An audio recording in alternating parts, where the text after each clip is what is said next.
За, сайн байна уу? Сайхан хаварч гэнэ үү? Сайн байна уу? Сайхан хаварч байна. Та минь сайхан хаварч байна. Оо, сайхан хаварч гэнэ. Урилгыг мань хүлээж авсанд маш их баярлалаа. Урьсанд баярлалаа. За, хөөрхөн гэрэлмаагаар маань сонин сайхан юу байна? Өөрийнхөө сайхан нарийн нандин бүтээж яваа ертөнцөөр аялах боломж олгосонд талархъя. Хүн болгоно өөр өөрийн гэсэн өрмөц ертөнц. Тэгээ хүмүүсийн ертөнцөөр аялаад, ярилцаад, хөөрөлдөөд бие биенээсээ суралцаад явах сайхан байдаг. Тэгээд 25 онд одоо могоо жилийн хэрхэн өдөв гэдэг яриагаар хоёлаа хөрөлдөөнө хэлье. За, би бол одоо Москва хотод шүдний хэмжээр сураад одоо ажиллаад явж байгаа охин байна. За, тэгээд 2025 он маань бол ер нь бол миний хувьд их адармаатай тэгсэн мөртлөө маш юм сургамж ихтэй он жилүүд болж өнгөрөн одлоо. За, тэгээд 2025 оныг бол яг ингээд хамгийн том гайхалтай шийдвэр маань байсан гэвэл би яг нүүдэлч дэмсэл рүү орж ирсэн шийдвэр байсан. За тэгээд ер нь бол тэндээсээ маш том ойлголт ухаарлыг аваад одоо бас ингээ өөрөө багшлаад явж гин. За тэгээд бас сайхан суралцаад явж гин. Энэ бүхэн маань бол нэрээ яг үндэ яг одоо ингээ үгээр хэлж чадахгүй тийм гоё мэдрэмж байна. За Танин таны мэд маань хувьд хэл. танин мэдхүйн ертөнцөөр аялах нь үнэхээр амттай байгаа биз? Энд яг нөгөө нэг гашуун мөртлөө бас чихэрлэг амттай. Яг үнэ. Өөрөө өөрийнхөө гэрлийн сүүдэртэйгээ тулаад хүлээн зөвшөөрөөд түүнийг баг баг алхам дадлаар одоо давж гарна гэдэг нь хувь хүнээс их хичээл зүтгэл шаарддаг. Би ч мөн адилхан яг тэгээд сураал нөгөө дуслыг хураавал далаа болдгийм байна да. Дуусныг хураавал эрдэн болдгийм байна да гэдгийг бага хэмжээгээр мэдээд л явж байгаа. Тэгэхээр та бүхэн яг тэр танин мэдхгүй ертөнц ижилдүүхэн шиг хүн хүнийх өөр өөр гэхдээ яг тэр сурж байгаа үйл явц нь бас давтамж нь ингээд тойргоор давтамж нь өөр юм шиг мөртлөө давхардарч орж ирж байгаа тэр тойргууд нь хүн бүхэн дээр ижил байгаа юм уу гэж анзаараад байдгийн. Тэгээд өвөг дээдсийн буюу одоо тэнгэрийн гэж хэлж болмоор юм шиг мөртлөө яг газар дээр буулгаад ирсэн гайхамшигтай онлуудыг яг өөрийнхөө ингэж тайлахаар бүр үнэхээр гайхамшигтай байдаг. Тэр чинь одоо Эврика шүү дээ. Нададаа л Эврика нээлт. Тэгээд тийм олон гоё зүйл танд тохиолдсон баг. Тийм эхлээд хоёулаа амттай чихэрлэгээс нь ярьж эхлэе тэхөө. Тэгвэл их сонирхолтой. Ер нь бол өөрийнхөө хүүхэд бага балчир наснаас одоо хүртэл ингээд тодорхой хэмжээний аяллыг хийсэн.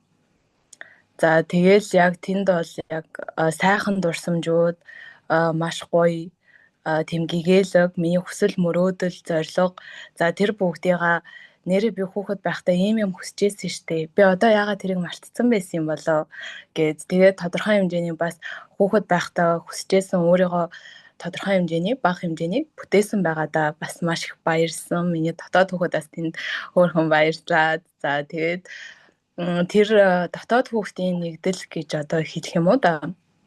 Ер нь бол бага балчир өөртөө уулзахад маш нандин. За тэгэл тэр хүүхдийн баясж байгаа царайг харах, эрхэлж байгаа тэр царайг харах бол миний хувьд бол маш нандин тэм гэгээлэн өчүүдийн нэг байлаа. Таны маань хувьд ямар байв? Би бас яг багада хүсэж мөрөөдчихсэн мэрэгчлээ яг эзэмшсэн багш олно л гэж боддог гэсэн. Би яг багш болсон. Тэгээд нөгөө хүүхдүүдийн сэтгэл зүрхийг их ойлгодог байх юмсан гэж боддог байсан. Түүнийгээ ч гэсэн нэг 10 хэдэн жил Монголд ажилласантайгаа нийлээд нэг 10 нэлээд гаруй жил бас тэмтэрсэн юм билээ. Хүүхэд болгон өөр ертөнц. Тэгээд яг тэр нэг одоо өвөг дээдсийн энэ сайхан алтан судар сургаалуудаас үг сургамжаас ухаад ойлгоод ахнэ. Тэр хүн болгоны ертөнц өөр гэж хэлээд байсан нь сүнсийг л яриад исэн байлээ. Тэр чинь тэгээс нэлээ хожоо барьж авч байгаа ш. Тийм учраас ингэж их хайрладаг байсан юм байна. Насаарных нь англиар хувааж байсан нь ийм учиртай байсан юм байна.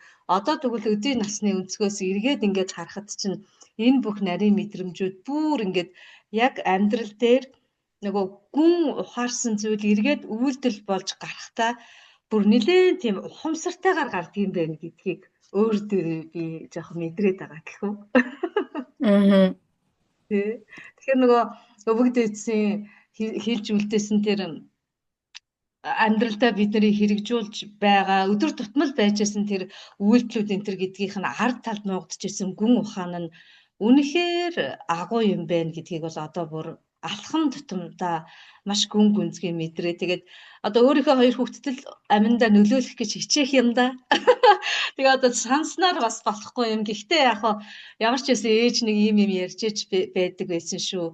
Гэт нэг далд ухамсарт нь үлдэх байх та гэж бодоод л тэгэл одоо хичээгээд л явж байна.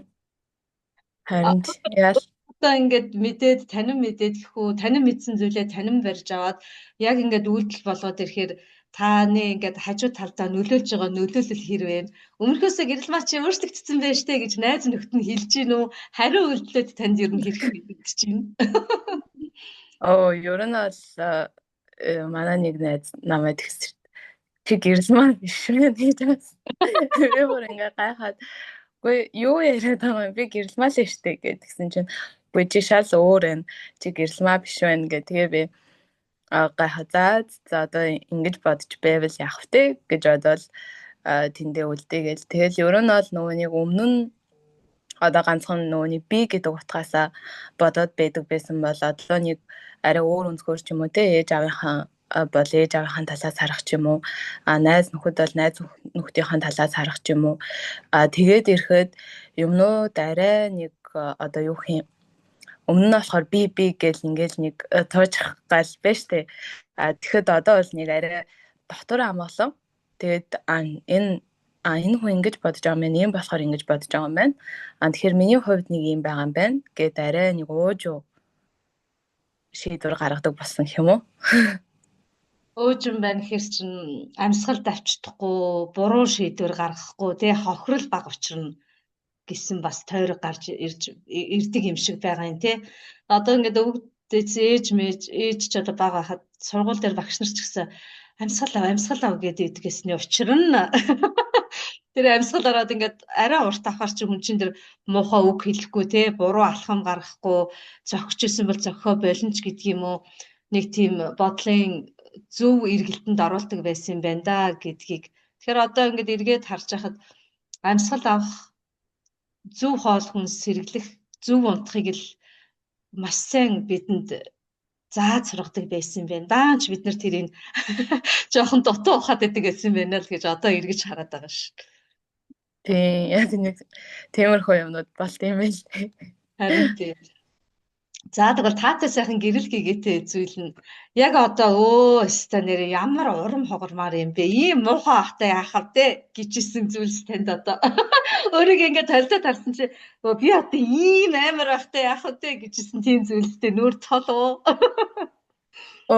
Тийм гэрэл манууд ч юм уу сайн мэдэрч ирсэн штэ гэдэг шиг нөгөө нэг өмнө нь одоо тодорхой хэмжээний жоохон хохирогч сэтгэхүү гэж хэлэх юм уу намайг ингэж гомдоосон болохоор би ингэсэн ч гэдэг юм уу те нөгөө нэг өөрийгөө ингээ хамгаалах хэм маягтай байдаг байсан бол дараа нь ингээд эргүүлээд нэг харахад нөгөө нэг яг манай нэг одко агш хэлдэг шиг аятай хүүхэн байнуудаа гэсэн чи айгүй хүүхэн байж тээ гэдэг шиг тиймэрхүү дөрүүдээ маш олон олж харсан.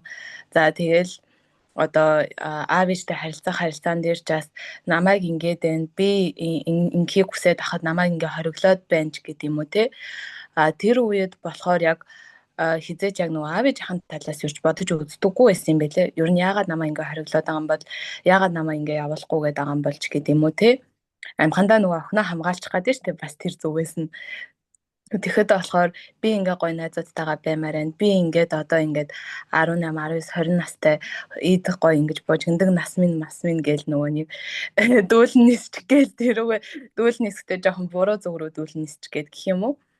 Тэгээд яг тэр гэрэл маануудыг харахад бол эхэндээ бол маш хэцүү байсан. Одоо хүлээн зөвшөөрмөөргүй санагдаад надаас ийм ааш авир гардаг байсан юм уу гэж одоо гайхах гэх юм уу. Одоо би ч лаг нөгөө нэг хохирогч би сайхан сэтгэлтэй хүн гэж бодоо яваад идэг байсан чинь харин тэрүүхэн тэнтэй би чинь хамгийн муу хүн бас болчиход байгаа байхгүй юу. Тэгээд тэд нарыг бас олж хараад тэгээд бас ер нь бол одоо бид нар тэр хэсгийг бол би бол хувьдаа гэрлийн сүүдрийн хэсэг юм байна гэж олж харж байгаа байхгүй юу.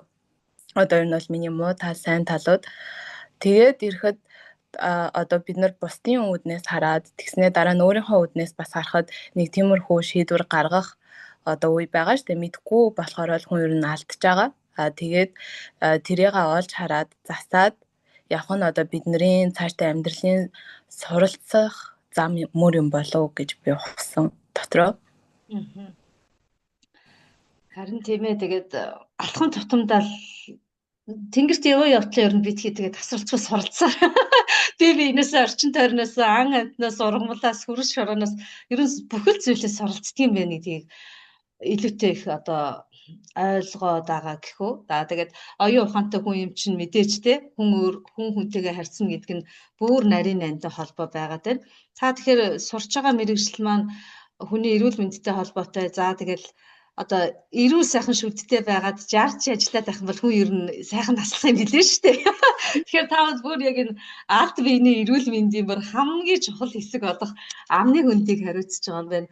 Энэ сайхан орчин цагийн мэрэгжлийг эзэмшээд явж байхад Монгол ухаан руугаа ороод суралцаад явж байхад энэ л нэрээ энэ миний судалж байгаа шинжлэх ухаантай ойролцоо юм байна шүү дээ. Би ийм зүйлийг л мэдэж авснараа бүр одоо маш чухал ийм аргын тал, бэлгийн тал хоёрыг онол ингэж зэрэгцэж орж ирж штэ гэсэн харьцуулалт танд тодорхой хэмжээгээр гарсан байгаа бах. Тийм харьцуулалтаасаа бид нартай хуваалцвал. Одоо эхэндээ болохоор яг нөгөө нэг шүдний эмчийн мэрэгчлэр сураад тэгээд одоо ингээд ломб тавих тий. Тэгээд надаа өмнөөс хойш нэг ийм асуулт байгаад идэгс аахгүй. Дээр үеийн хүмүүсийн шүд өвддөггүй байсан юм уу? Эсвэл өвдгөр нь зүгээр л авчдаг байсан юм уу гэдэг асуулт дандаа ингээд хажууд ингээд яваал байдаг байсан гэх юм уу? За тэгээд ямар ч байсан одоо ингээд бэлгийн тал, аргын тал, тэнцвэрийн тал гэж бид нар суралцж байна тий. За тэгээд би болохоор нөгөө нэг жилийн өмнөөс нөгөө домчин судар гэдэг судрыг бас нэг онгойлгож үзсэн баггүй. Тэгэхэд болохоор бидний бүх хүрд, бүх эрхтнүүдтэй ингээд холбоотой байд юм байна. За тэгээд тэрэн дээр болохоор шүдний одоо амны хүндийн эрүүл мэнд дээр хамгийн чухал зүйл нь болохоор одоо таны хийсэн шиг зажлах гэж бичсэн байсан. Одоо нөгөө нэг тэгэж ярьд юм байлээ шүү дээ. Хэрвээ хоолоо зөв идэж чадахгүй гахвал одоо амийн хороод байсан билүү. Нэг тийм үг гарч ирсэн аахгүй. Тэр чинь нөгөө нэг төлөвшөөгүй хүн байна гэсэн үг гээд. За тэгээд тэрийг бас харчаад нэрэл хүн чинь өөрийнхөө хоолыг зөв боловсон зажилж чадахгүй яарад тэгээд нөгөө нэг хоолоо ч хамтлаад нэг аятайхан идэж чадахгүй өөртөө нэг тэр нэг 20-30 минутыг зарцуулахад ер нь яах вэ тий. Тэгээд тэрэн дээр болохоор хамгийн бага зажилах нь бол 45 минут. Тэр нь болохоор бид нэр одоо нөгөө нэг ходоод руугаа орох хоолыг ингээ боловсруулж ин гэсэн үг шүү дээ аманда. Тэгэхээр ходоод нь бас тодорхой хэмжээний бага ачаалал очих нь байна шүү дээ. Тэгэхээр ходоодноос цаашаа тэгээ бүх эрхтнүүд рүү ингээд дамжигдаад хоол боловсруулах эрхтнөө арай хялбар аргаар бид нар зүгээр л 45 удаа зажилсны үр дүнд арай бүгднгийнх нь одоо ажиллах хугацааг нь багасгаж өгж байгаа байна шүү дээ гэдэг дээр бас суурлаад. За тэгээд цаашаагаа ер нь бол ингээд илүү гүнзгийгээр ингээд мэдхийг хүсээд тэгээд явж байгаа. Ер нь суралцаад бас илүү гүн мэдээллүүдийг тэр дотроос хайгаад явж байгаа гэж хэлэх юм уу. Тэгээд 100 нүүдэлч дэмсэлгэлийн хотгон дээр очиход аюуха дээдс надаа ингэж хэлсэн баггүй юу. Одоо нөгөө нэг шүлсний булчирхай бол бүх булчирхаануудын хаан гэд. Яагаад тэгэхээр нөгөө нэг хоол зажлах үед шүлсний булчирхай ажиллаж эхлэх үед бүх булчирхаанууд кодоо авч ажиллаж эхэлдэг юмаа гэж хэлжсэн. За тэгээд тэрний дагуу бас ингээд зажлах тэр чинь бас ажиллаж ийж шүлсний булчирхай ажиллаж шүү дээ. Тэгэхээр бид нар ядаж одоо ингээд те ажилдаа түүртэд ч юм уу ажил их болохоор бараг 10-15 минут бараг хоолоо зажлахгүй залгаад гардаг уууд олонтой байдаг шүү дээ. Тийм болохоор ядаж өөрийнхөө биеийн эрүүл мэндэд анхаарад нэг 20-30 минутыг 45 удаа ганц хоолоо зажлаад идэхэд одоо тэгээд яг үндэ яагаад болохгүй гэж тийм биз дээ. Өөрийгөө ядаж тэгж л хайрлаа л да энэ ч тоо. Хамгийн чухал тийм ээ. Нөгөө зарлахгүй үед ч чи арчаагүй өвчнүүд бий болно. Та дөрөв их чухал зүйл хэллээ. Аяахад эцэсэн шүрсний булчирхаа ялгараад нөгөө бүх булчирхаанууд ажиллаад ирэхээр тархинд очиж байгаа мэдээллүүд нь нөгөө бүх булчирхаануудаа ажилд оруулаад 5-6 сар ирэхэнд хамгаалж одоо гаднаас орж ирж байгаа ямар нэгэн зүйлийг хамгаалж чадахгүй бас тийм системүүд байдаг болохоро шүлс аманда 60-45 юм уу 60 ажиллаж ич тэр бүхнээс хамгаалах системийг бий болгодог гих мэтчил ингээд манай өвөг дээдсэл ингээд бүгдийг гаргаад тавьсан байна. Тий, үнэхээр гайхамшигтай. Нөгөө 21-р зууны шинжлэх ухаан бол Монголоос эхлэлтэй гэдэг одоо тэнгэр дэвшсэн байгаа цэрэнд орж байгаа бас нэг онол байдаг. Тэгээд өвчин гэж юу юм бэ гэсэн чинь эзэндээ эзэн эсүүдийн бөөгнөр шүү дээ. Эсээ хайрлаач ээ. Эсэндээ зөв мэдээлэл өгөөч ээ. Одоо чинь өвчтөн ороод ирэхэд ээдтэй энэ хүн ч одоо итгэе байжлаа тэгэл бодохын төдийд л бодол тэр хүндээ очиод нөлөөлчдөг гэдэг шиг эмч хүн гэдэг чинь ингээд өвчтнөө ороод ирэхдээ идэгнэ хоёулаа болноо бүтнэ гэд бодох төдийд л тэр хүндээ бодлохоо итгэл найдар. За тэгээд амнаас гарч байгаа үг бол одоо хамгийн чухал байх гэдэг байгаа тий. Тэгэхээр та тэр бүхнийг яг энэ гүн суурьдаа мэдчихээр таныг гээд ороод ирж байгаа өвчтөн та одоо бүр ингээд бүхий л талаар нь засаад гарах гэнэ шүү дээ. Тэрний төлөө л одоо хичээгээл бас суралцаа л байна да гэдэг шиг. Харин тий. Тэгэхээр ингээд нөгөө ирээдүйн хойч үе маань ингээд арга биелийн хоёр талаараа тэгээд тэр дундаасаа олж авсан өөрийнхөө тэр тунгаацсан мэдлэгээр ингээд орж ирж байгаа харилцаж байгаа зөвхөн өвчтөнгүүд биш гэр орон таны миний орон зайд байгаа бүх хүмүүст ингээд боломжийнхоо хэрээр бас ингэж нөлөөлнө гэж бодохоор сурах өөрөө гайхамшигтай байдаг тийм ээ. Зүг зүйтэйгэр. Тэгээ та маань ингээд нүүдэлчний бясалгал гэдэг өвөг дээдсийн өв ихэр эрдэм ухаан руу ороод өөрөө аваа өөрөө суралцаад Сэлэотко багштайгаа аргатад ороод ингээд сайхан байж байгаад өөрөө яг аргат аваад багш болно гэдг нь ямар байна вэ? Энэ сайхан ертөнцөөр нь аялья. Ер нь бол нэг асар том хариуцлага над дээр ирж байгаа юм шиг мэдрэмж төрж байсан. За тэгээд миний нас бол тодорхой хэмжээний би яг миний нас бол бэлчээр гэж бодсон аахгүй юу. Тэгээ орж ирж байгаа хүмүүс манд бүгдээрээ надаас их ах хүмүүс байдаг. Тэгээд за энэ нэг жоохон амт юугаа мэдтiin гэдэг юм шиг ингээд хандах байх та гэж би яг тэгж бодоод яг хөө тэр миний тодорхой хэмжээний айдас байсан.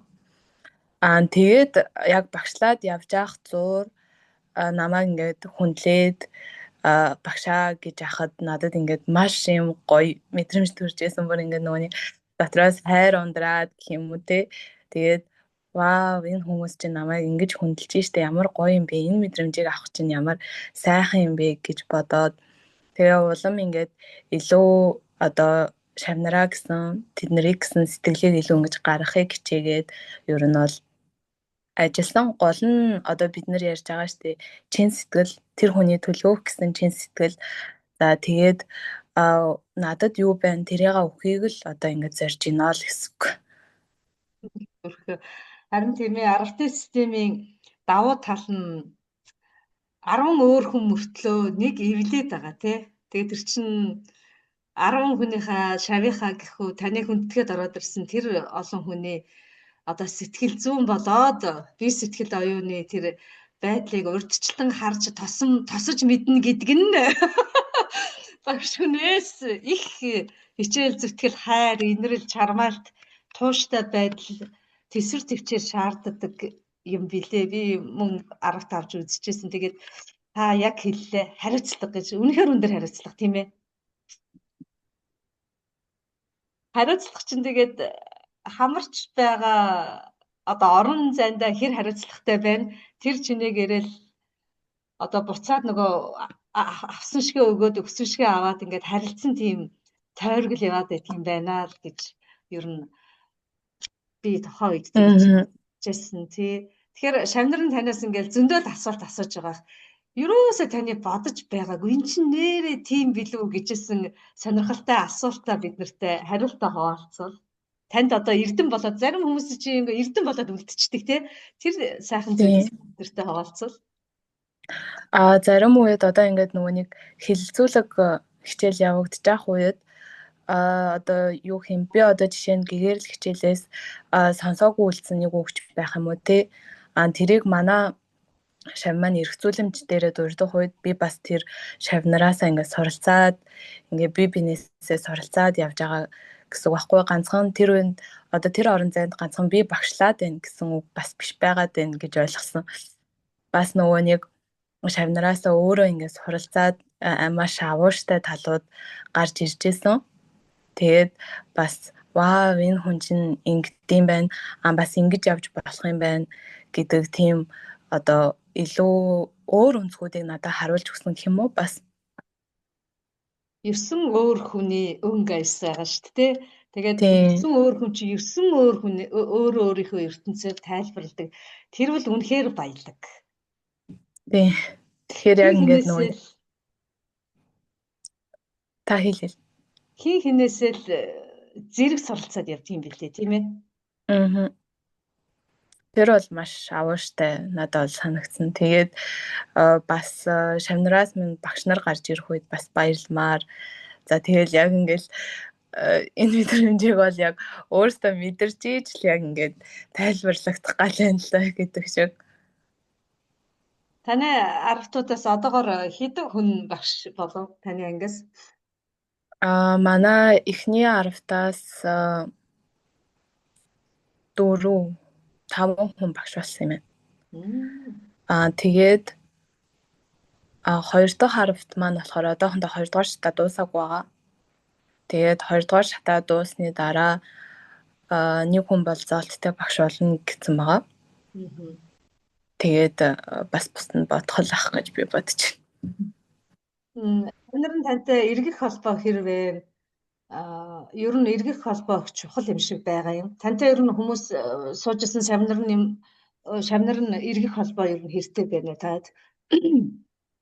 Одоо эргэж холбогдох одоо төгсчөөд эргэж холбогдох. Ер нь бол зарим хүмүүстэй бол бага. Гэхдээ фэйсбүүкээр болохоор бид нар бинтэйгээ найзууд. Тэгээ бинийхээ сторийн дээр ч юм уу зүрх дараад гой постуудыг хараад би нөгөө комент бичээл явж идэг байхгүй юу. Тэгээд заримтай нь болохоор зарим руу болохоор би өөрөө чат бичнэ. За сайн байна уу? Юу байна аа? Юу хийж байна? Ер нь цаг хугацаа хэр байна гэл. Тэгэл одоо нөгөө нэг бүгдээрээ бас даргын тал дээр ажиллаа хийгээл завгүй амьдарч байгаа хүмүүс байгаа штэ. Баян ингээл хөөрөлдөд байна гэж чадахгүй. Тэгээд одоо бол ер нь нөгөө нэг бас ингээд төгссөн шавнартайгаа 100 уулзалтууд хий гэж ер нь бол бодсон. Ер нь одоо ингээд төгсчлөө. За тэгээ баяртай гэд ингэхгүйгээр цаашдаа ингээ гой холбоотой бинийгаа дэмжээд ингээд явах хүмүүстэй одоо холбоог нэгтгэж өгөө гэж бодсон гэх юм уу? Харин тий. Тэгвэл нөгөө сурсан мэдсэн зүйлээ баталгаажуулаад бинтэйгээ тийм солилцоотой байх ер нь их чухал одоо давтамж гэх юм уу тий? Давтамж гэж хэлж болох юм уу? Ямар ч байсан нөгөө бинтэйх өгөөчтэй л байдаг юм билээ. Одоо сард нэг удаа ч байх юм болно шүү дээ тийм ээ. Заавал нэг олон удаа биш чанартайхан шиг сард нэг удаа юм уу уйлралд 2 удаа ч юм уу хэрвээ боломж цаг наран тохирдог бол харин эргэх холбоо ер нь ямар ч юмн дээр чухал юм байна да гэж харагдсан. Та түрүүний ярианд дурдахдаа 100 нүүдэлчтэй хотхон дээр очисон гэсэн тэрэн дээр одоо яг биеэр байсан хүний хувьд бол одоо тэр сайхан зүйлийг бидэртэй хуваалцаач. Байгаль нь бол зүгээр нэрээ яг тасарсан. Тэгээд яг моднуудын дунд ингээд гэр барьсан байгаа. Тэгээ одоо болохоор илүү засвар хийгээд илүү гой өргөжөөд цаашаа дэлгэрээд явах гэж байгаа. Тэгээд ер нь бол ингээд яг байхад бол ийм амар тайван одоо орчин нь гэх юм уу? Яг тэр ингээл тэр үедээ л ингээл төвлөрөл бол яг тэндээ. Одоо ингээд бид нар чинь заримдаа 94 юм уу ингээд өнгөрсөн рүү хийсэл явж идэг да. Яг л төвлөрөл тэндээ тэгээд хүрээлэгдэж байгаа хүмүүс багш нар маань байна. Тэгэл бид нар чинь тэнд бол ингээд сайхан тоглоод бие биентэйгээ тэгээд хөөрөлдөөд оройн нь гал түлээд ингээд түүдэгний юугаар ингээд нөгөө нэг юу гэдэг үлээ. Тойрог хийгээд ингээд цуг суудаг байхгүй юу. Тэгэл ер нь бол ягаад ч юм 10 хонсын мөртлөө амар хурдан цаг хугацаа өнгөрцөн гэх юм уу. Яг ингээд нэг нүдэн анаад нэхэд ингээд 10 хоног болцсон юм шиг тэгээд санагдсан шүү дээ. Тэгэл од мод бол бүр ингээд амар гоё тасархаа харагдаж байгаа юм чи. Яг л ингээд хажууд ирсэн юм шиг бүр. Тэр өстө үнэхээр гоё тий. Би яг тэрийг нөгөө аав ээж хоёртойгоо ар хангаа явжгаад аавынхаа найзанд би тэгэхэд хонох гээд тэг ингээд тоон руу харсан чинь 7 борхоо тоон дээр байж. Би тэгээ гүүгээл ингээд гараад 7 борхоод бэжтэй гэсэн чинь нөгөө эд чинь намайг гайхаад нөгөө эд чинь тэр чинь бол байнга байж идэг үзэг. Миний зэний хувьд чинь тэр чинь бүр ингээд яг алган дээр тавьсан юм шиг тий. Би тэрийг хараад бүр үнэхээр бүр ингээд мэдгүй одоо тэр хүүхэд байхдаа тэгж хөөрч баярлж ирсэн байх гэмээр тэгж баярлж ирсэн. Тийштэй энд ч бас баг од сар нар харах нь юу үзэгдэ ховрын үзэгдэн штэ. Тэр шиг тэнд бол дандаа ингэ байж идэг тэнгэр онгорхой яад ч юм нэг сэтгэл юм ууж санагддаг гэх юм уу. Яг тэр гоё одоогийн ярьдгаар натур оригинал яг тэр байгаль дээр ингээд хөл нүцгэн хөрснөөсөө бүх шимээ аваад зулаанаасаа тэнгэрээсээ бүх шимээ аваад ингээд 7 хүрдээ та ингээд бүх бие эд эсээ ингээд сайхнаар сэлгчээд наана ирлээ. Энэ хоёрын ялгаанд одоо дасахгүй байх нь хэр удаан байна? Эсвэл гайгүй байна уу? Ер нь бол тэгэл нөгөө нэг хэсэг жоох эм орно гэдэг шиг гэрээ сан тэгэл сүүл рүүгээ угаасаа нөгөө нэг ирсэн зорилго нь тэгээд одоо юу сурах гэж ирж байна ямар ч байсан одоо төгсөх курс олчлоо тэр зорилгоо эргүүл сануулаад за окей одоо гоншгонохгүй одоо сураадах гэдэг юм уу нэг тиймэрхүү темпэндээ тавьчихж байгаа гэсэн үг байхгүй юу ер нь өөрийгөө зоригжуулах шүү дээ тий зорилгоороо сайхан унаад хүний их хэмж буюу шүдний их хэмж гэхээр мэдээж олон жил суралцж байгаа. Цаашаага та одоо наана мэрэгжлээ ахиулах уу эсвэл одоо нөгөө таны тавьсан зорилгууд өөр улс оронд ахиулах уу тэр тухайга хэрвээ нууц бишвэл ярьж болох уу? Ер нь бол гэрлүүгөө очиж ээж хажууд нэг жил ажиллая гэсэн зорилготой байгаа. Ямар ч байсан одоо ингээд сураад мэдчихлээ. Тэгэхээр одоо нөгөө хамгийн гол зүйл нь болохоор гараараа юм хийж үзэх байхгүй шүдний эмчийн аль ч эмчийн хувьд бол мэдээж онлын хувьд бол тодорхой хэмжээний мэдлэг хуримтлуулчлаа шүү дээ. Тэгэхээр одоо гарын дээрээ тэрийг одоо нөгөө нэг бүр ингэж хэрэгжүүлэх шаардлага гарч ийна гэсэн үг. Тэгээд тэрийга бол яг ингээд гараа сайн одоо уран баримл болох гээд түүн рүү зориод ямар ч гэсэн гэртээ очиж ажиллая гэж бодож байгаа. За тэгээд одоо ер нь бол цаашдаа сурах гэхээсээ илүүтэйгээр одоо шинжлэх ухааны тал руу судалгаа шинжилгээ илүү хийх ер нь бол бодолтой байгаа. Ямар сайхан юм бэ? Ер нь цаашдаа болохоор миний яг хүсэж байгаа зүйл юу вэ гэхээр өөрийнхөө шүдний эмнэлгийг байгуулах. За тэгээд ер нь бол нөгөө нэг одоо ингээд ломбны материал хийж ин тэгэл цаашдаа ингээд одоо бидний хэрэгжилж байгаа сойзууд байна. Эдгээр нь ер нь бол бүгдээрээ угаасаа пластикл байгаа шүү дээ, органик биш. Тэгээд ер нь бол надад тодорхой хэмжээний бас нэг санаанууд байгаа л да ер нь бол цаашдаа хэрхэн энийг жоохон органик тал руу ингээд хөрвүүлэх боломжтой вэ гэсэн. Тэгвэл тэрийг яалтчгүй нөгөө лабораторитой хамтарч хийх шаардлага бас гарч байгаа байхгүй. За тэгээд тэр тал руугаа илүү ажиллана гэж ер нь бол бодож байгаа. Ирээдүйд тэгвэл ямар ч байсан Монгол улс нэг чадварлаг сайн эмчтэй болж байгаад их баяртай байна. Энэ чинь хамгийн нэг нь нөгөө боловсрал байгаа, эрүүл мэнд байгаа. Тэгээд засгийн ухаан гэсэн энэ нэг гурвалсан ухаан улс их оронд ингээд тулгуур гурван зүйл нь сайхан байхад ард иргэд нь эрүүл хүн чинь бол хийж бүтээн бүх зүйлийг болгоно бүтээн гэсэн тийм шин сэрхүүт байдаг юм шиг байгаа. Тэгэхээр эрүүл мэндийн салбарт ийм чадварлаг тэгээд альва зүйлийг нөгөө арга биелэг хоёроо ингэж хослуулдаг хүмүүс ч одоо бас их чухал болчиход байна тий. Хит их аргын тал гэдээ явчихаар бас тоглолтоод хит билгийн тал гэдээ явчихаар бас нөгөө тэнцвэр байхгүй. Тэгэхээр энэ хоёрын хоорондоос гаргаж ирсэн гурвын ухаанаар явж байгаа та бүхэнд ирээдүйн хүүхдүүдтэй залуучуудтай ярихад үнэхээр сайхан байна. Нүдэндээ галтай, нүүрэндээ цогтой. Толгой тарихтэй би сэтгэл оюун нь ингээд дандаа зөв зүйтэй зүйл рүү чиглэсэн. Тэгээд өөрсдийнхөө өв ухаанаас шижир тунгалаг яг одоо эн чинь үнэхээр төгс юм байна штэ гэсэн зүйлс үлдээд одоо биднэрт ирсэн юм уу л гэж би өөрийнхөө хэмжээд ухаад байгаа. Тэрний нэг нь та түрүү ярьсан дамжин судар дээр одоо ингээд бүр маш нарийн байдаг те тэр зүйлсүүд бүр ингээд хүний биеийг ширхиглээд тэр судал бүрийг нь тэгээ одоо 7 хүрдгээд байгаа чинь 108 чинь 1342 хэд ч болж хэдэн ч хүрд болж цаашаага тэр бүхнийг ингээд нарийн гаргацсан гэд бодохоор манай хөвгд эцэс бол одоогор бол бүгд Нобелийн шагналтын байсан юм биш үү гэж бодогдоод байдгийг. За барыг ерөн л мөндөө гэдэг шиг. Тий. Салбар бүртээ одон орныг судалсан байна, астрономтой судалсан байна, газар дэлхийн ертөнцөө судалсан байна. Гэх мэтчлэнгээ тэгээд судлах тусам, унших тусам төгс төгөлдөр байгаа учраас одоогийн 21-р зуунд өвлөгдөж иржтэй гэж хайрлах бишрэх сэтгэл төрөөд идэгин. Тэгэхээр энэ сайхан огшимээс та нар маань хүртээд ирээдүйд одоо бидний хүүхдүүд арчцээ нар одоо ингээд оригинал гоё зүйлээр ам хамар энэ бүх зүйлээ хэрэгэлдэг болно гэж бодохоор бас сайхан л байна. Болгондоо бүтээнэл гэж явж хахад болондоо гэдэг шиг. Да, яг үнэ.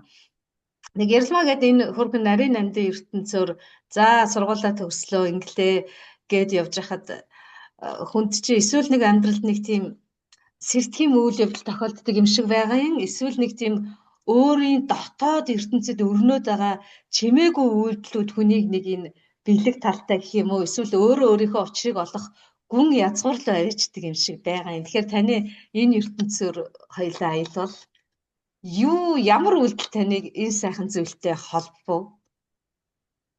Ер нь бол одоо юу болж өрнснөөс болж одоо ийшээ за ойлголоо. Ер нь бол ингээд яг тодорхой хэмжээний би бол уналтын цэг байсан юм уу да гэж бодсон. Гэхдээ яг уналтын цэг гэхэд нэг тийм яг уналтын цэг одоо болохоор бодоод хад нэг уналтын цэг юм шиг санагдахгүй байгаа байхгүй юу гэдэг шиг. Тэр үед чинь одоо найз залуугаас салаад тэгээд яг нөгөө ажилласаа халагдах гад тэгээд ингээд яг ингээд нэг юм ингээд нэг оронгороо эргэж байгаа юм шиг яг ингээд гой болж бүтээ явж яснаа ингээд хөмрөгдчихөж байгаа юм шиг мэдрэмж авсан байхгүй юу. Яагаад би ингээд болгоё гэдээ дахад дандаа болдггүй юм гэх юм уу те. Тэгээд тэрнийхэн дараа бас нэг ханаад хүрээд бас нэг хэд хоног хэвцсэн юм аа. Тэгэл бүр яг ингээд дотроос нэг юм буцалж байгаа юм шиг мэдрэмж төрсөн ахгүй одоо орилон хашгараа гэж хэлэх юм уу. Тэгээд тэр үед болохоор одгоо багш болохоор одоо нөгөө нэг зарлал нь явж исэн. Өөрийгөө нэгт тавьж сурыг гэсэн. За тэгэл би яг одоо л ингээд өөрийгөө нэгт тавьж сурмаар байна. Дандаа ингээд хүнийг эхэлж бодохгүйгээр өөрийгөө ингээд нэгт тавьж сурмаар байна гэсэн зорилготойгоор яг өөрийнхөө нэг тавьж сурах юм уу гэж асуусан ч бодгоош сурнаа гэлтийгсэн. Би тэгэл яг нүүдэж тийм бяцлах гэж тэрийг хараагүй бяцлал гэдгийг нь харчаад нөгөө откогш бяцлал хийдэг болохоор нь за ямар ч гэсэн ороод бяцлал хийгээл өөрийнхөө нэг тавьж сурчих юм шиг байна гэж амар омог бардамгүйгээл орсон. Тэрний өмнө би бас нөгөө нэг сэтгэл зүгээр амар ингэж сэтгэл зүйн ном идэр ингэж амар уншдаг байсан байхгүй юу. Ер нь бол тэгээд тэр үед бас одоо юу хийн манай ээж харвалт өгөөд ч гэх юм уу. Тэгээд яг коронавигийн үе гарч исэн. Коронавигийн үеэр яг бүгдээрээ нөгөө гэртээ хашигдсан. Тэгээд яг тэр үед ингээд нөгөө гэрээсээ ч гарч чадахгүй байж чадахгүй нэг юм үйл явдал болж байгаа шүү дээ. Тэр үед яг ингээд нөгөө сэтгэл зүгээр ингэж судлаад өөрийнхөө сэтгэл зүг хэрхэн ингэж тайван байх уу гэл тэгэл тэр чинь нэлээд өөртөөгөө ажиллачлаа за одоо болчлоо гэл бодож исэн чинь шалгуур гарч ирээл яг за би болоог байсан юм байна уу гэж буцаж унаад тэгэл яг энэ зам руу дахиж орсон байт юм а гэдэг шиг. Ер нь болчлоо гэж бодож болдгоо юм шүү. Тэгээд Хандшуул ямар нэгэн зүйлд хандчаар л увсаар бол нөгөө нэг өнгөн хувраал, муухай өнөр ороод тэгэл тэ нэг тэггээл байдаг юм шиг байна. Гэвч бид нар амьдралын таны хэлдгээр завгүй гэж тодорхойлсон мөртлөө маш их завтай энэ амьдрал донд таны хэлдгээр өөрийгөө дандаа хойшин тавьдаг. Энэ жоохон бид нарыг альва зүйлээс ухраагаад байдаг юм уу да гэж хараад байдаг шүү дээ. тийм яалтчгүй дараа нь хараад ахад утсан дээрээ бараг 2-3 цаг суудсан л гэдэг тий. Тэр цагийнхаа үед бол өөр юм бас хийгээд хэрэгжүүлээд явж болох л байдаг байхгүй. Ер нь бол нэг 20-30 минут өөртөө зарцуулчихад яах вэ гэдэг шиг л. Яг үнэ. 20-30 минут зарцуулчихад яах вэ гэснээс та өмнө нь ингээд өөртөө дадал зуршил болгоцсон зүйл дээрээ нэмээд нүүдэлчдийн бясалгалд ороод дадал зуршил болгоцсон зүйл дээрээ нэмээд дадал зуршил болгосон тийм сайхан зүйлүүдээсээ бид нартай хуваалцаач. Хүнийг ер нь ингээд хүний ертөнцөөр аялаад явж хахад хүнийг дадал зуршил бий болгодог юм байна да гэж ер нь ингээд анзаарагдаад байгаа. Тэгэхээр таны амьдралдаа өдөр болтол хийжсэн дадал зуршил нэмэх нь нүүдэлчдийн бясалгалаас олж аваад өөртөө хөвшүүлж эхлэж байгаа ч юм уу тэр сайхан зүйлээсээ хуваалцаач. Өмнө нь болохоор би нөгөө нэг дандаа 20-30 минут тасгал 7 хоногт 2-3 удаа хийдэг байсан байхгүй. Тэгээд яг нүүдэлчдийн бясалгалд явснаас хойш суулгасан дадал зуршил гэвэл айсгүй бисгүй. За яг тогтмол хийдэг нь бол миний хол бисгүй. Тэгээд ер нь бол өдөрт 1-2 минутыг сайхан дуу тавиад ч юм уу те өөрийнхөө эдис бүхнийг бүжиглүүлгээд байгаа шүү дээ. Тэгээд өглөө ер нь л хөвчлэн босоод гарахынхаа өмнө нэг сайхан бисчээд гардаг. Тэгэхээр ягаад ч юм нөгөө нэг ажлууд сайхан ундраал бүтээл ингээл яг цаанаас ингээл бүх юм ингээд тохирсон юм шиг ингээд болоод байгааг ажигласан баггүй юу? Тэгээд одоо бидний бисгүү гэдэг нь бид нэр эс болгоноо хөдлөж гин. Одоо дотоод биетэй дискот гэж байгаа шүү дээ. Зүгээр хин юу гэж бодох нь хамаагүйгээд тэр дадал зуршлыг бол өөртөө бий болгосон. Ямар сайхан юм бэ. Яг альва нэгэн зүйлд үнэнч тууштай байна гэдэг нь сахилга бат байгаад байгаа юм тийм ээ. Тэгээд тэр сахилга батын шагнал нь нөгөө бүх бидний одоогийн шинжлэх ухаанаар яриад байгаа нөгөө бүх дааврууд маань бид нарыг шагнадаг эргээгээд те сэтгэл ханамж өөртөө итгэл тэгээд таныг бисгүү 1-2 минут гэхээр та бол хийгээд нилээ удцсан байгаа бах тэгэж эд ис бүхэндээ чөлөөлөлтийг өгөөд ингээд хөдлөж байхад тийм сонин хөдөлгөөн байж тээ гэж бид нар анзаараад идэг штэ тэгэж анзаарахгүйгээр болтлоо одоо та бисэж байгаа юу. Заримдаа ингээд нэг өөрийгөө хүн ингээд контролдчихдаг штэ энэ ухамсар чинь. Тэгэхээр тэгхгүйгээр тэгж та бисэж чадчихна уу? Тийм, эхэндээ бол нэг бодол орж ирдэг байсан. Би одоо ингээд санаа хөдөлчихөө одоо энэ хүмүүс санаа харагдчихгүй ч гэх юм уу те.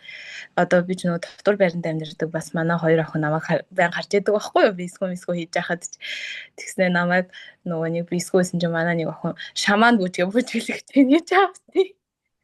Яа би бүр татаад үнсэн энэ одоо иймэрхүү бүжиг шамаан гэж хаанаас одоо сонсд юм бол тоо гэж бодоод.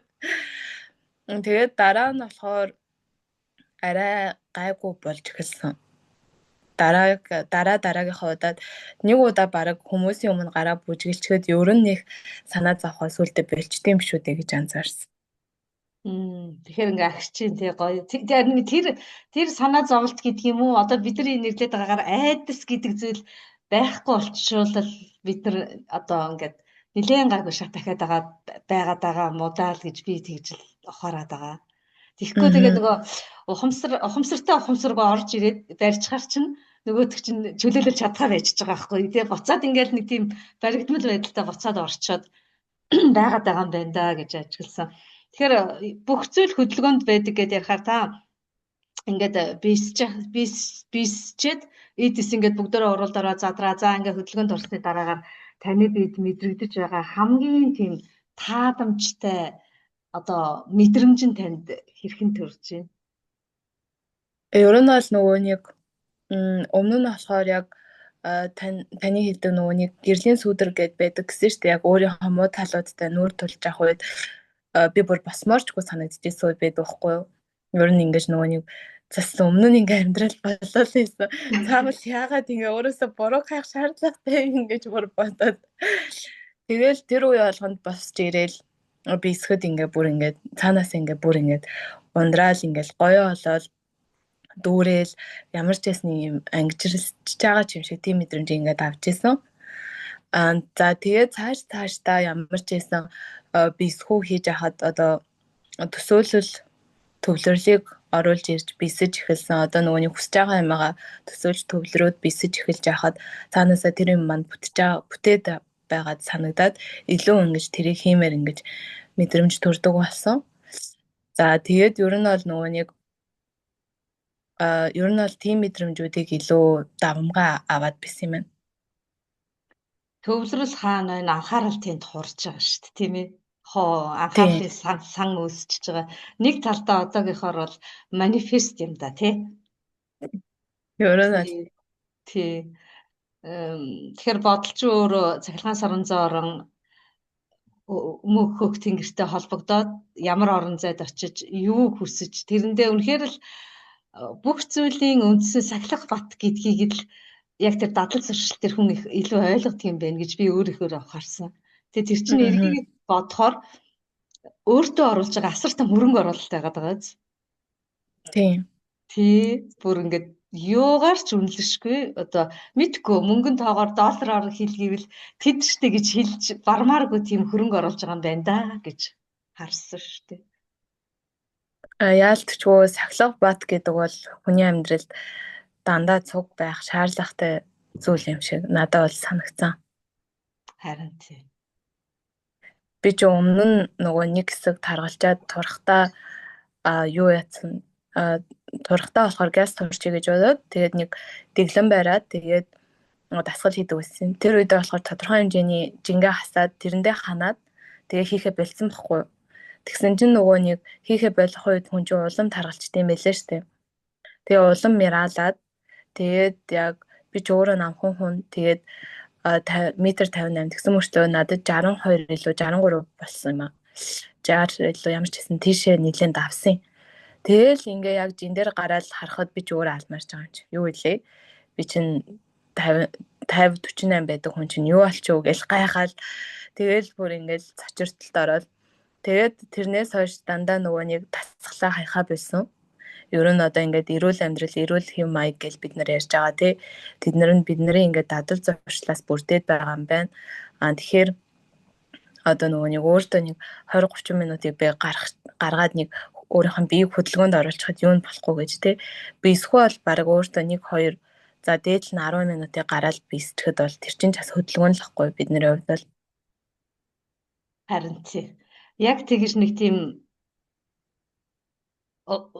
ухамсарлан гэдэг нь өөрөө их тийм зарим хүнд маш амархан, зарим хүнд маш хэцүү зүйл байдаг юм уу? Би зөвөр өөрийнхөө үйлдэлүүдээс харахтаа ухамсарлах нь бас дотроо нэг тийм нарийн задаргаатай байж магадгүй юм шиг байна. Тэр дотроо гүн ухамсарлна гэдэг нь одоо хохирлыг маш жижигээр дунд зэрэгээр томоор ингээд бодож хэрвээ тунгааж чадах юм бол хүн өөр дээрээ нэлээ буулгаж бодож чадах юм бол humsрах юм бол таны хэлдгээр сахилах баттай урт хугацаанд баг насаараач байж болохоор тийм ухамсар ингээд босоод ирдэг юм байна гэж бодсон. Тэрэн тэгэл нөгөө суралцаал, алдаал, оноод ингээд явж байх зэрэг нэг гарч ирнэ гэдэг шиг. Тэгээ бас яг уу бусдын одоо нөгөө нэг зовлон өөрийн мэдрэхээр тэр бас агц болдог гэдэг шиг. Гэхдээ тэгж мэдрэх бас тодорхой хэмжээний хэцүү байд юм байна гэж би өөрийнхоос ойлгосон. Яг нөгөө нэг тэр цаг үед нь тэнд яг байж үзээгүй мөртөө тэрийг өөрийн бие мэдрэн гэхээр бас маш их хүчин чармайлт гаргад юм билээ. Ярихад амархан боловч хийхэд маш хэцүү тийм ээ. Тий. Одоо тэр хүний бүхий л зүйлийг мэдрээд тэр орчинд очирно гэдг нь хим бодол санаа, эрчим хүч, энерги маш их зарцуулах баха. Тийм. Тэгтээ яг тийм бах. Яг эмэгтэй хүний бас нэг тийм байгалийн зан чанараараа бид нар эрчүүдээс бас яг хүйс заагаад хэрвээ ярил эмэгтэй хүн бас тэгтээ бас арай давамгай байж магадгүй юм чанарынхаа хувьд. Арай нөгөө уян алархаа гэж хэлэх юм уу те? Тий. Бас ингээл бид нар ч одоо нэг жоохон юм сонсоод л уйлаад л бүр хаанаас гараад ингимээр л нэвстэй. Ээждэг шүү дээ. Хайрлаад л инрээд л кино үзсэн ч уйлаад л ээж хайрыг сонссон ч уйлаад л дүүгээ ярьсан ч л бараг л үгүй яана гэдлээ уйлчих га. Тэгэхээр яг тэр шинж чанараараа бас арай төхөө байж болох юм да тийм ээ. Одоо ингээд эх орноос ээж аваасаа хол одоо хайрцаг бүхнээс нэг талдаа хол байна шүү дээ. Тэгэхээр хилийн чандад байгаа хүмүүсээс эх орноос хол байгаа хүн ингээд харахаар та хөндлөнгөөс нь бид нэгээ харж байгаа шүү дээ. Ямар бүх зүйлийг хөндлөнгөөс харахаар одоо яг өөрийнхөө үеийнхийнхэнд залуучуудтай гэхүү нийт ингээд хүмүүс хөндлөнгөөс харахаар энийг л засчмаар юм байна да. Эсвэл хэдүүлээ энэ дээр л нэг эвлээд бүх монголчууд гэхүү залуучууд нэг эвлээд зүтгэжмээр юм байна да гэж иргэн хүнийхээ хувьд харж бодож явдаг тийм орон зай танд байгаа бол бид нартай хуваалцвал. Ер нь одоо би Оросд байгаа. Тэгээд Монголын амьдралыг хөндлөнгөөс харваад одоо тэр хүмүүст хэлэх гэсэн утгаар хэлж гэнэ үү те? Яг ингээд надад нөгөө манай найзуудаас ирдэгч гэж хэлэх юм уу те? Нэг ийм үг байдаг байхгүй юу? Монголд хэцүү байна уу? Бараг ирээд яах юм гэдэг юм уу те? Монголд ингээд хэцүү байна уу? Бараг чи бараг ирэхгүй өөр газар руу явсан дээрч гэх юм уу те? Тиймэрхүү үгнүүдийг би яг найзуудаасаа ер нь гэр бүл ихнээсээ сонсч байсан. Тэгтээ яг бидний яг ингээд нөгөө зүрх Монгол руу тэмүүлээд идэв штэ. Яалтчгүй тэр тал нутаг руугаа тэгээд нөгөө нэг одоо бас хүний оронд чинь нөгөө нэг үл ойлголцох зүйлүүд ихтэй. Тэгээд нөгөө нэг эднэрийн сэтгэлгээ өөр, бидний сэтгэлгээ бас шал өөр байна гэдэг шиг. Тэгэхэд болохоор би яг яагаад тэгж хэлээд байгааг нь тодорхой хэмжээний ойлгож байна л да. Одоо ер нь бол эдийн засгийн байдал ер нь ингээл цаашаа яриул одоо ингээл улсын хурц гэж байгаа юм. Ер нь байдал ямар байгааг бол тодорхой хэмжээний ойлгож байна. Гэхдээ миний бодлоор бид нар эсвэл өөрсдөө бүр юм хэцүү байна гэж бодоод байгаа юм болов уу? Бид нар ингээд гаргалгааг өөрсдөөсөө эхлэхгүйгээр өөр хүнээс эхлэхийг ингээд хүлээгээд байгаа юм болов гэж би бодсаахгүй юу. Тэгээд одоо яг хөө манай найзууд энэ ч асуудал тэр ч асуудал гэл дандаа л нөгөө нэг асуудал дээр төвлөрсөн зүйлсүүдийг ингээд хэлж байгаа юм л да. Гэхдээ миний бодлоор бол амьд байгаа хүнд арга нь хизээж байдаг гэдэг үг. Манай аав маань хэлдэг байсан байхгүй юу. Тийм болохоор ер нь бол амьд байгаа цагт арга нь бол олдно. Тэгээ гаргалгаа үргэлж байдаг гэдэгт бол би итгэдэг. Ямар сайхан юм бэ? Яг тийм. Монголд байгаа хүмүүс ерөнхийдөө жоохон болохгүй яг нөгөө амьдрал дээр тэр асуудлууд тулаад хаалга үүдээ нүдэд ороод ирсэн болохоор бүгд л тэгээд идэг. Харин тий. Гэхдээ би яаж шийдэх юм бэ? Бид яаж шийдэх юм бэ? Гарц харгалгаа нь юу вэ? Таминэ гэл таны хэлдгээр хайх юм бол тэгэл нөгөө тэр нэг бэрхшээл гэж хэлээд байгаа зүйл чи уус нь та нар энийг ингээд аваад гараад ирээч гэсэн хаалга байгаад байгаа нь тий. Даанч тэгээд олон хүчин зүйлээр шалтгаалж байгаа байх л да. Гэхдээ бодлоо жоохон өөрчлөөд юм уу? Эвлэж нэгдээд гарч шийдлээ хайвал уулна болохгүй юм байхгүй л да. Гэхдээ бидний гадна талд нь ээжж та нар ингэж ярих амархан л гэдгэлтэй. Тэгж хэлдэг. Тийм бол гэдгийг. Тийм юм бол ирээд амьдраач гэд манай бас тэгж хэлдэг хүмүүс бас байна. Тий. Гадна талаас харах нь эрүүл нөгөө агаар салхилахад хэрэгтэй байдаг шиг ийм байж тээ гэд хэлэхэд уул нь бас зүгээр л юм байгаа нь тий. Ийм байна шүү. Ийм нэг арга зам байдаг шүү гэд бас нэг санаа оноо байвал бас нэг бодоод тунгаагаад үзвэл гэд. За хоёлаа жоохон нийгэм рүү орохгүй байхын арга алгадаа өдөр тутамдаа ээж аавд маань, ах дүүд маань, Монгол түмэнд маань бүгдөөрэнд нь л тохиолдож байгаа. Бид нар бүгдөө л сонсож байгаа учраас тий ямар тэр эдээсээ бүгд аслаад явчихж байгаа ш.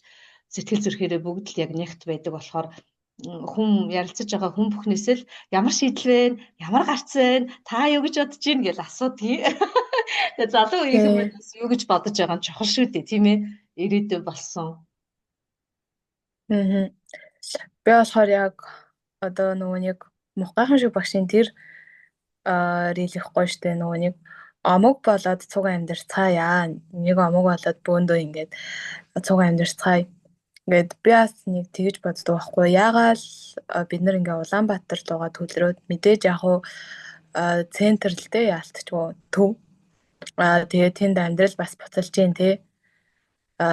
Тэгэхэд энд ч бас ер нь бол Москва руу ингэж бөөгнөр хүмүүс бас амар дуртай байдгийг би анзаарсан. Тэгээ аль болох аль ч хотын төв рүү л хүмүүс ер нь ингэ тэмүүлдэг юм байна да гэж би боддог байхгүй.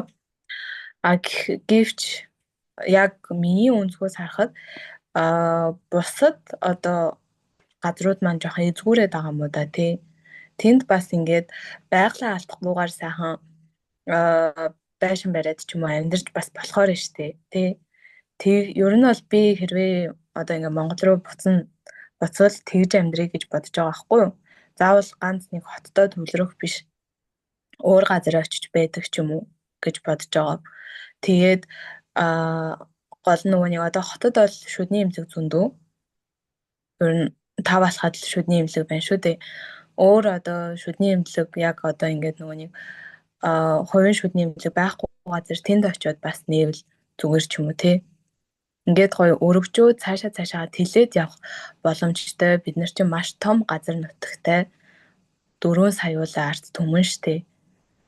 Ер нь бол харж байгаа хараа сайхан байна.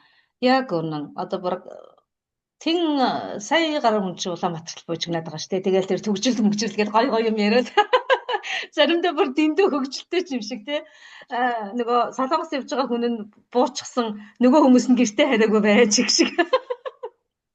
Тэгээд хөгжрээд байж тэгэхээр одоо бүр би бүр сонсчод итгэхгүй шүү дээ. Тэгсэн чи нэрээ тийм ээ гэд тэгээд ингээд бодохоор чинь нэг талдаа инээдэм наргаа болгож ярьж байгаа боловч нөгөө талдаа бид нар үүнийг яаж шийдэх вэ гэдэг асуудал маш том асуудал бидэрт байна гэдгийг бас нэг талаараа харууллаа. Тэгээ манайхан ч бүр тэрийг хонгоо болгоцсон ярьж мэрээд ингээд. Тэр нь юмэг нөгөө нэг онгой болгох тэгсэн шүү дээ. Мэдрэмж өндөртэй хүмүүс чинь те нэг тохиолцох өөрхөн тийм кейсүүд чинь зүгээр гялс онгой болгоод нэрээ юу гэсэн чинь нэрээ тэгсэн гэд ингээд хөвчлөлтэй ч гимээр юм шиг хаяа бас яах вэ ингээд инээж ах чинь одоо тархинд сайн шүү дээ бүхэл зүйлд сайн баяр баясгалан болгоод тэгээд би эндээ өгөх юм да. Хүнийг бүтээж яадаг олон зүйл байх шиг байна. Тэр дунд гарын 5% шиг итгэл, талархал, инрэл, өршөөл, хүлээн зөвшөөрөх гэсэн энэ тав байж ер нь хүмүүн гэдэг оюун санаатай хүнийг олж төрсөн хүмүүн төрлөختөн бид нар бие биетэйгээ явдаг юм болов. Тэгэхээр энэ дээр би таны бодлыг сонсвол итгэл байж ээж, талархал байж ээж, инрэл байж ээж, өршөөл байж ээж хүлээн зөвшөөрөх тав гэвэл та хүлээн зөвшөөрөх үү? Эсвэл үгүй шүү дээ. Энэ дээр чи ийм зүйлс байх юм байна гэж та өөрийнхөө санааг оруулж ирэх үү? Яг уу итгэл, талархал, хүлээн зөвшөөрөл, инрэл, өршөөл бүгдээр яг хайр дээр тогтоод байгаа мó гэж бодлоо. Яг хайр өөрөөсөө ундарж ийж тэр итгэлийг өгөөд, инэрлийг өгөөд, хүлээн зөвшөөрөөд тэгээд өршөөл, талархлыг ундрааж чаддсан болов уу гэж би яг өөрийнхөө дотор тэгж ажиглаж байна л да. Тэгэхээр хайр гэж юу юм бэ гэдэг энэ асуултыг 100 л тавьж ирсэн хүн төрлөختөн өөрөөрөө л хариулт гэсэн. Би тэгэхээр залуу үеэсээ хайр гэдэг энэ том ухагтхууныг жижигэрэн ч томоор нь ер нь хариулна гэвэл хүн л янз янзаар хариулах байх. Тэгэхээр таны ертөнцийн хариултыг сонсвол миний ертөнцийн хариулт бол хайр гэдэг нь долгисол гэх юм уу? Хамгийн дээд долгисол хүний хурж болох тэнд хэрвээ бид нар хин нэг хайрлах үедээ хамгийн дээд долгисолд очдог бүх юмыг хайрламар санагддаг. Модыг хараад ч хөөрхөн санагдаад агаар өнөрлээд ч гоё санагдаад ингээл нэг явдаг та нэг Тэгтээ бид нар хин нэгэнд хайртай болоод тэр дойл өсөл дээр очихороо тэр хүн орхио явчихаар тэрнээсээ маш хурц унцдаг юм шиг санагдсан. Хэрвээ яг өөрөө өөрийнхөө хайрлах дойл өсөлтөөр тэр дойл өсөлтөөрөө байж чадвал бид нар бусдад түгээх тэгээд хин нэгнээс хайр гуйж юм уусгүй ингэж хайр надаа өгөөч гэж ингэж байхгүй муу да гэж би өөрөө хувьд анзаарсан. Тэгээ бас өмнө нь бол хайр гэдэг тэгээ бас нүүдэлчний юмсгалд ороод хайр гэдэг ойлголтууд бас тис ондоо болж хуурсан гэх юм уу? Тустай хайр гэдээ бас хичээл байдаг шүү дээ. Тэгэхээр бид нар олон үеиг өвөг дээдсийн хайрын үргэлжлэл байгаад байгаа тий. Тэгээд таныг бүтээсэн аав явлаан тус, лээжийн цагаан тус, хөх мөх тэнгэрээс ирсэн тэр намын хар цагааныг холиогүй 3 туслаас бүрдэжээ гэд бодохоор бид нар одоо бинээ хайрлахгүй байхын аргагүй. Үнэхээр нандин ирэх юм одоо бүр дээдийн дээдл юм билээ л дээ. Тэгэхээр би таныг энэ сайхан боломж дээр өөрийнхт нь үүсгэсэн бий болгосон ээж аавдаа хэлэх чин сэтгэлийн сайхан үгээ хайраа илэрхийлээсэ гэж бодож байна. Та хоёртай хайртай шүү. Амгшиж бардаж явдээ шүү. Та хоёроо намайг бүтээж энэ хорвоод мэдлүүлсэнд гялалаа. За тэгээд охин нь итгэлийн алдахгүй гэж бас хичээж явдаг байгаа шүү. Хайртай шүү. Үнсээ. Тийм аа. Олон жилийн өмнө ээж ахтай хайртай гэж хэлэхдээ ингээд нөгөө хоолой зангираад хэлж чаддаггүй байла. Тэгээд ингээд дасгал хийгээд гэж хичээсээр байж байгаад одоо бол их олон юм ярьж байгаад хайртай гэж хэлдэг болсон. Орчлол хийхтэй. Тэр орчлон гэхдээ яг амьдралаас олж авсан өөрийнхөө тооллоос мэдэж авсан үн цэнтэй зүйлсийг хэлдэг болсноороо их давуу. Тэгэхээр бид нар энэ сайхан чин сэтгэлийн эрхэм нандин үгийг хэлэх ёстой хүмүүстэй хэлж явахгүй бол бас болохгүй шүү, тийм ээ. Тэгэл тэд маань өглөө гарсан хүн орой ирэхгүй ч байх үед амьдралд гонигтай үеисүүд зөндөө байна. Тэгэхээр зөвхөн ээж аав хоёроос бүтгэхээс гадна бид нар чинь бас нүдэнд үзэгдэхгүй, гарт баригдахгүй, таван тавтай зэрэгцэж оршиж байгаа гих мэтэр хэдүүлээ нүдэлчтэй бясалгал болоод өвгд эцсийн үлдээсэн тэр нарийн нандин эрдмүүдийг судлах тусам бүх зүйл хоорондоо холбоотой байдаг юм байна гэд ингээд ухахаар бүх зүйлд талархахгүй байхын аргагүй юм билэ. Тэгэхээр гүн мөр хөөрөлдөөний маань нэг хоёр уламжлалт асуулт гэдэг. Тэгээ би энэ хоёрыг таньдаа тавих гэдэг байна. Одоо цагийн гайхамшигыг гэрэлмагийн ертөнцөөр юу гэж хариулах вэ? Одоо цагийн гайхамшигыг та аль ч өнгөнөөс нь өөрийнхөө харж байгаагаар хэлж болно. Яг одоо энд байгаа цагийн гайхамшиг гэж үү? Тантай хөөрөлдөд сууж байгаа энэ нандин мөч нь өөрөө гайхамшиг юм болов? Яг цаг хугацааны үед бас сайхан тий бас дахин татах шүү дээ тийм ээ. Хүн болгонд бас ингээд хөөрөлдөд суух цаг зав олдохгүй хоёулынх нь цаг нь таарад ингээд сайхан бас хөөрөлдөж штэ. Тийм байна. Түрүү нөгөө хүн ч олон зүйлээс бүтэх юм дагаа тэр дотор талархал гэж байсан. Талархал гэд ярихаар талархал нь та түрүү хайрын долгис гэдэг чухал зүйл дурдчихсан. Тэгэхээр Тэнгэрийг хүмүүс олон төрлөөр өөр өөрийнхөө ойлгож байгаа юм шиг байгаа юм л да. Гэрэл тэнтүүл дандаа дээд оюун санаанууд байдаг. Тэгээд хөх толготой хүмүүс бол тэнд ингээд шууд харваад очдог. Тэгээд очихдоо цагаан гэрэл татуулаад очдог гэж гих мэтчил ингээд олон талаас нь ярьж байна. Бас нэг өнгө нь болохоор тэнд бол дандаа баяр баясгалан байдаг юм аа. Баяр баясгалангаас ирсэн болохоор ялангуяа хөх нуруудууд бол тэр нь талархалаас бий болдго юм аа. Баяслаас бий болдго юм аа.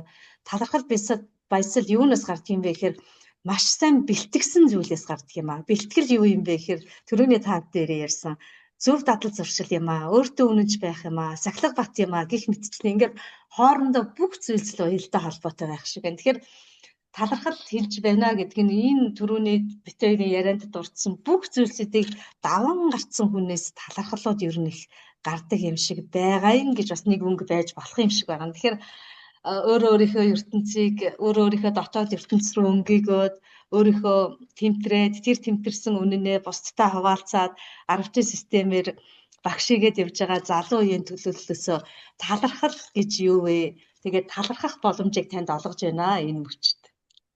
Мгм. Таньдаа талархаа энэ сайхан мөчийг надад бэлэглэж за тэгээд ингээд өөрийнхөө дуу хоолойг бас тодорхой хэмжээний жохон ингээд хөргөж өгөх гэсэнд одоо боломжийг олгосонд талархлаа. За тэгээ өмнө нь бол одоо ингээд талархал гэхээсээ илүү баярлалаа гэдэг үгийг маш их хэлдэг байсан юм шиг байгаа. Тэгээд одоо талархлаа, гялалаа, баярлалаа гэх гурван үг байгаа шүү дээ. Миний хувьд талархал гэдэг үг хамгийн ихэнд чөлөөлөлт хичээл дээр орж ирж байсан. Чөлөөлөхийн тулд талархах гэдэг. Тэр нь яг хөө тодорхой хэмжээний хэцүүлсэн л та. Яг юунд талархах ингээд би нөгөө нэг ойлгохгүй байсан уу зөндөө. За тэгээд ямар ч байсан дараа нь талархах шалтгаанууд нь ундраад гараад ирд юм бэлээ.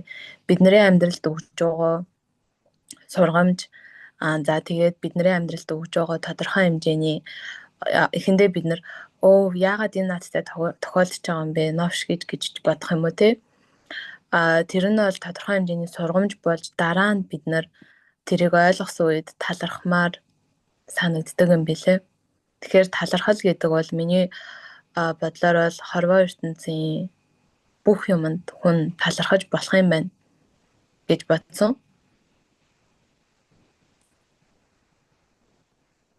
Харин өмнө нь аяхад эдсэн мөн хэлжсэн баярлалаа, талархлаа, гялалаа гэсэн энэ гурвал бол яг ингээд үйлдэл хийгээд байгаа хүнээс гардаг гэж. Тэгэхээр ингээд үйлдэл хийгээд байгаа хүн чинь та хоёр ухаарал жижигхэн хэмжээгээр тусал шиг ухаарал яваад байгаа шүү дээ, тийм ээ. Тэгээд нэг өөрийнхөө хэмжээнд тэр нэг тайллууд ихүү ухаарлууд, эрдэмүүд ингээд нэмэгдээл байх тусам таны хэлдгээр тэр бүх зүйлд талархдаг юм билээ. Тэгэхээр талархал бол өөрөө яг тийм ойлгосон, мэдэрсэн, ухсан, хөдөлмөрлсөн, хөлсөө урсгасан хүнээс гардаг зүйл юм байна да гэж их үн цэнтэй зүйл байх гэдэг юм байна да гэж би ер нь өөрийнхөө хэмжээнд тэгж тэмтэрсэн шүү дээ. Бас тийм юм байна шүү. Тэ. Нэрээ тийм юм байна. Тэрнээс зүгээр ингээд нөгөө тэр үн цэнийг хэрвээ мдээгүй бол би одоо ээж авдаа талархлаа гэд хэлэхээр тэр үг зүрх сэтгэлд нь буюу сүнсэнд ерөөс өгөхгүй юм билээ. Яагаад гэвэл би тэрийг өөрөө хийгээгүй, үйлдээгүй, мэдрээгүй, бүр мэдрэх нь битгийхэд бараг бодоочгүй. Тэгэхээр тэр талархах та нөгөө хайрыг ингээд их гайхамшигтай өндөр долгис байна шүү дээ гэж та мэдэрсэн болохоор тэгж хэлж байгаа шүү дээ, тий. Яг тэр шиг талархал гэдэг зүйл бол өөрөө яг нэг таны хэлж байгаагаар нэг хэмжээс гэж хэрвээ байдаг бол хэрвээ долгис гэж хэрвээ байдаг бол нэлээд тийм бас өндөр түвшний зүйл байх юм байна да гэж ухагдаад тэмцэгдээд бодогдоод тэгж мэдрэгдсэн шүү дээ. Тийм байна. Нэрээ бид нар талархах үедээ бас сэтгэл хөдлөлийн баярлах хамгийн гоё мэдрэмжүүдийг авдаг шүү дээ.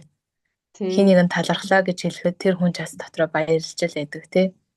Бас гэрэл түгээх нэршил юм уу да би рүүгээ. Да. Гэрэл чи өөрөө яг энэ зүрхэн дээр оршиж сууж байгаа юм чинь тий. Тэгэхээр тэр үнэн байх гэдэг юм билээ. Тий. Тэгээд ийм чухал зүйлийг л биднэрт ингээд хэрвээ ганцхан л баярлалаа байсан бол бид нар баярлалаа гэж болно шүү дээ. Баярлалааг олон хэлдэг шүү дээ хүн. Гялалаа талархай гялалаа гэж хизэж олон хэлдэг. Нэг л одоо хэлэхдээ чин сэтгэлээсээ хэлдэг. Тэгэхээр ингээд биднэрт ингээд үгэнд ам оршиж үлдээхдээ ямар их гүн утгыг үлдээсэн юм бэ гэд бодохоор таны хэлдгээр хайр өөрийн ирэхгүй л ундраад байдаг юм да. Тэгээ та тэрийг өөрөлдөө сайхан 3 цагийн эхлэхээсэнд ээж аваагаа эмээ өвөөгөө бид нарыг бүтээсэн өвөг дээдсийнхаа эрдэм мэдлэгт талархсан ийм сайхан яриа болж яах гэж байна. Тэгээд хичээлээ хийгээд онлоо уншаад суух цагаасаа зарцуулаад гүмөр хөрөлдөөний маань урилгыг сэтгэл дийлгэж хүлээж авсанд маш их нингүн талархаж байгаагаа илэрхийлээ. Тэгээд сүүлийн хормыг танд үлдээ. Сурч мэдсэн зүйлээс юм уу эсвэл нүүдэлчдийн бяцлагаас олж авсан эсвэл таны дотор үргэлжил бодогдож явдаг энийг хүн бүхэн мэдээсэй гэж боддог нарийн нандин зүйлээ хуваалцах цагийг үлдээе. За баярлалаа. Энэ дугаартай холбогдуулан надад сая хамгийн ихэнд санаанд орж ирсэн зүйлээ хуваалцъя гэж бодлоо. Бид нар бүгдээрээ бахан цаг хугацаанд энэ хорвоод ирээд бахан цаг хугацааг өрнүүлээд явдгаа. Тийм болохоор бид нар яагаад ингэж бие бинийгаа тэр бахан цаг хугацаад хэмэглээд байгаа юм болоо. Тийм болохоор ядчил та муу үгийг хэлэх гэж байвал 3 удаа амьсгал аваад нэг үзээрэй. Муу үг чинь сайнаар ч солигдож бас болно шүү дээ. Тийм болохоор бие биендээ сайхан үгээр, урмын үгээр илүү мялаж яваарэ гэж хүсмээр байна. Баярлалаа. Гэлада тэгээ таныхаа энэ сайхан ерөөлөөр энэ сайхан үгийн амьтаа үгээр хөрөлдөөнө хоёлаа жаргая. Тэгээд эх орносоо хол хичээж зүтгэж байгаа, тэмүүлж байгаа ариун сайхан бүх 9 цагаан хүсэл нь сэтгчтэн бүтэж тэнгэр мэт уужим далайн мэт гүн сайхан явахыг хүсэн өрөөё. Маш их баярлалаа. За баярлалаа танд. Сайхан амраарай. Сайхан амраарай.